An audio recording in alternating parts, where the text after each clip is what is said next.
Verse 7 obefundwa apha intombi kumprofeti uJeremiah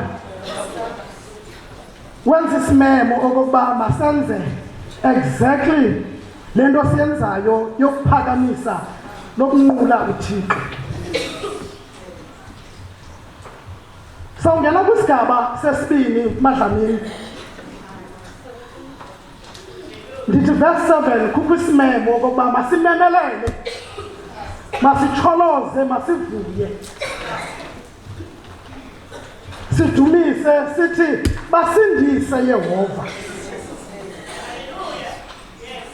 Sawungena kwisigaba sokunqula uThixo kule nkonzo yokubulela yokugqibela ka-2025.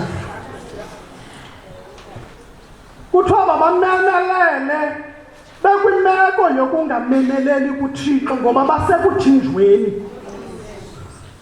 But kodwa uthi uThixo ngomlomo kamprofeti uJeremiah, invite them into worship, into praise and worship. Ngokimeko ingavumi okwalo mzuzu, but kukuThixo osanevumile. Sizothi Nkosi kuThixo kulo 2025. Sizawubulela okokuba sizawungena ku-2026. Sitsho esi simemo. Bulelani kuThixo, isithembiso sakhe siseza. Banjalo abantu abanokholo. Babulela uThixo igift ingekafiki. Bambulela uThixo ngoba uThixo uthembekile.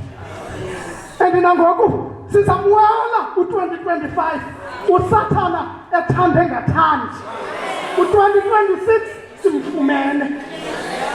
Naso ke sizathu sokokuba masimemelele, sivuye, siphakamise inhliziyo zethu namazwi ethu, sinqule uThixo. Maninikela kuwe Madlamini kwesi sihlandlo.